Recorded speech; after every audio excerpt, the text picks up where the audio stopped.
Čaute, tak nachádzame sa na ECME 2025 a ideme do sekcie SVM, jak sme slúbili. A Martin hneď zhodnotil, že je to vrak, čo neviem, čo znamená. Ale minulý rok sme sa venovali do detailu tým SWM-kám. A teraz sa že aj to moc nezmenilo, takže môžeme si to trošku prejsť, ale asi od toho veľa nečakáme, že by tu bolo niečo iné. Čo tento motardík bol aj minulý rok? V podstate sme zistili, že SVM nemá nič nové. Teda možno ešte to prejdeme celé, ale zatiaľ som tu nič nevidel. Tak to bude veľmi dlhé toto video a produktívne. Produktívne, no.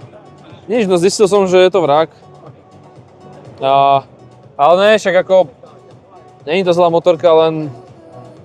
Hociaké detaily, ja by som išiel k tomu enduru, keďže my sme adventure kanál, hlavne nie motardovi. Poďme sa pozrieť. Poďme tu 500-kový terén. 500-kový terén, to je náš nový pojem ináč, to musíme vytlačiť na tričko. No ukážu. Tu sme na 500-ke. Takže sadnem si na to, aby si videl hneď, hej. No. Pozri sa na zadok. Či to je jak na gase, ne? Podľa mňa je to tak o 20% horšie. No a je to prepadnuté, pozri na ten náboj koles. Minulý rok som mal trocha zalepené oči, ale tento rok idem hejtiť všetko. Nebudem mať zalepené nič. Či sa dal prepol si sa do hejterského režimu? Hej, no ne, idem hodnotiť, akože môj osobný názor idem povedať, nebudem nič hovoriť, zavázať. No je to vrak, hej. Je to proste lacné, strašne. Pozri sa na tieto dorazy, jak sú tu zle riešené, pozri. Takže bude to mať veľmi malý ride. Keďže to? Akože ono sa to dá nastaviť, samozrejme, však ride to nejaký bude mať, ale je to tak divne riešené, nedoriešené. Spojka, chyť si spojku, do srandy, chyť si ju. Au, koplo ma to. Chyť si ju. No. Strašná. Ťažká je, skoro jak brutálne veľká stará. ťažká. Toto dekompresor, to nemá čo robiť v modernej sekcii motoriek. Pozri na to kábliky, jak sú tu spravené. To otrhneš v momente, to chytíš. To tak sú tu kabliky? Proste chytíš a otrhneš Okay. to, vieš. Ten displej akože za mňa je katastrofa. Tlmiče sú tu nejaký čistý low cost, že niečo jak na starej tenere si vieš nastaviť, hej. Tie plasty, uchyty, všetko, to nejdem ani hodnotiť, lebo to je proste čistý low cost, neviem. Podľa mňa to ešte je to dole všetko. Všetko je to, pozri, jak to vyzerá proste, všetko, tak ako nehovorte mi, že to není proste lacná hovadina, hej. Máš tu USB port, OK, to je za mňa benefit. Ale takto je to tam strčené cez zásuvku? Máš tu dobrý poťah na sedadlo, ktorý, to sedadlo pozri, jak drží, hen. Ty kokos. Je to proste, vieš, pozri na toto tu je z výroby, z výroby je to ináč zablokované 25 kW. Od výroby ti to oni urobia, či ty si to musíš dať musíš dole? to odblokovať. Takže toto je nevýhoda oproti KTM. Je to 25 kW motorka z výroby a keď to chceš odblokovať ďalšie 400 € a padne ti v momente za ruka. Fakt? Na to už som sa na to pýtal predajcu. Vážne? Lebo som raz jednou časom som to chcel. Počkej, jakže 400 €? No 400 € musíš zaplatiť za to? Ne, nejaký kit do toho, nejak to musíš software odblokovať, no. Plus tieto hodiny musíš ťa povyhadzovať. Pekne. Ten kryt je absolútne nedoriešený, ten stok, hej. Tam není žiadny kryt na boku. Kryt, to sú len také bočné panelky. Takže za mňa to je úplne nedoriešená vec. No a tie náboje si jasne natáčal. Rafiky to ani nejdem hovoriť, tak keby som si objednal najhoršie rafiky z Alibaby. Gumy to má dobré, Michelin Enduro, staré ešte.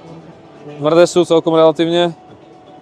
A ten kotúč je tiež taký, jak z cestnej motorky. Tuto má jeden, na okulári má jeden proste šrob, neviem prečo nemá dva.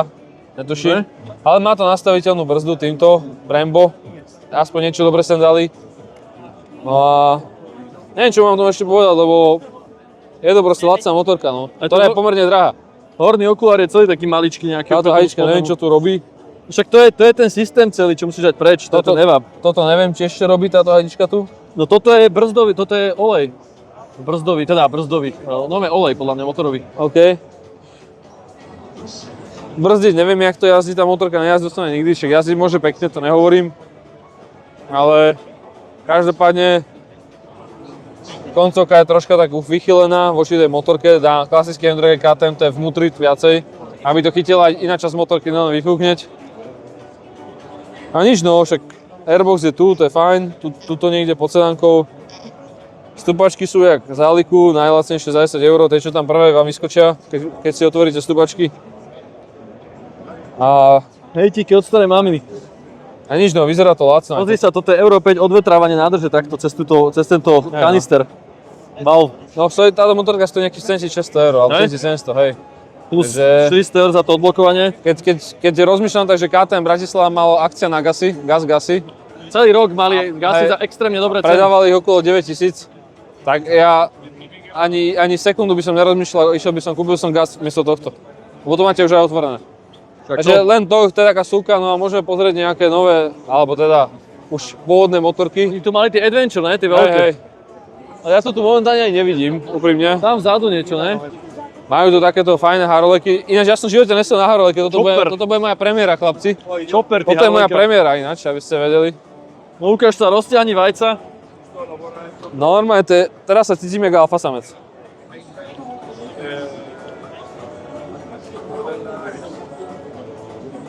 Ja neviem, je to zvláštne. Neviem, jak sú prémiové Harolejky na tom, ale Harlejka to je chopper, ty. to je jedno. Pozadnou s tým musíš sa naučiť jazdiť. Koľko si neviem si presne na to chodí. Brzdu to má dobrú nazad, ne? Ale tá geometria tomu nebude určite pomáhať. Volu na plyne to má, že extrémnu hen. Ja neviem prečo, akože podľa mňa sa boja, že sa na to niekto zabije asi, alebo čo. Alebo SVM. Smerovky zabili ju tak na Prečo to Honde. má po čínsky, tuto nejaké varovania? Neviem. Mne sa proste neľúbi, že oni kúpili tieto talianské značky pôvodné, hej, a urobili proste z toho čínske sračky, hej. No. Úplne to dosrali tí Číňania, že nezachovali tú čínsku tradíciu na tomto. Strašne tlačia na cenu, no. Metalizu tu má veľmi peknú, to musím uznať, to je to náter je pekný. Ten posled, neviem, posílil som na žiadnej Harleyke nikdy nesedel, ale neľúbi sa mi proste, že všetko je proste robené na cenu na tom, všetko, každý detail. Až na tú farbu teda, no tá farba je dosť drahá na výrobu, na urobenie. Áno. Dobrá, kde je tá Adventure, čo tu bola? To má remeň hnané, to je remeňom, hen. No áno, však to sú čopre sú. Áno, remeň. Čopre sú remeňom. A že to má veľký výkon, tam Kde je tá správne. Adventure motorka, už zmizli? Nie sú tu. Nie sú tu, už to stiahli z trhu, už sa to nepredáva? Neviem. Nevyzerá, Áno. že by to tu bolo. Tam sú nejaké, pozri sa na druhej strane. Okej, Poďme ideme tam. Hen.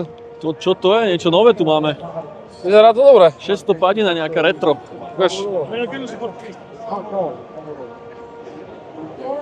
Super 6650. Ako vyzerá to dobre.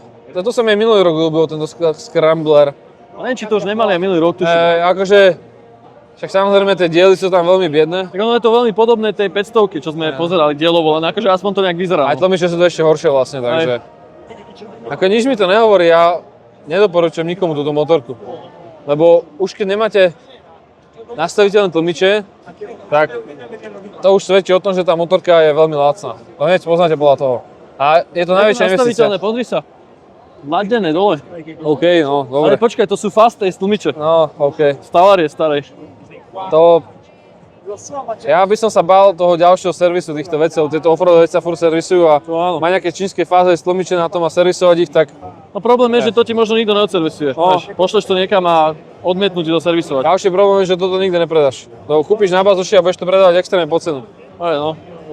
No, to by som tak povedal, Toto je čo? tuto je nejaká Free your pekná, soul. to je nejaká pekná baba, pekným tetovaním na nohe, s lodičkami. No a neviem, vyzerá to takisto zle, ako ostatné motorky. Takže si sa rozhodol dneska iba kidať, hej? Áno. Rozhodol sa dneska iba kidať, lebo dneska není o čom, dneska to není reč. Vieš, ja som momentálne rozmaznaný, lebo mám dobré motorky už tento rok, nemám... Musím ti kúpiť nejaký ušetniť. mekač alebo niečo, lebo Hej. vidím, že už...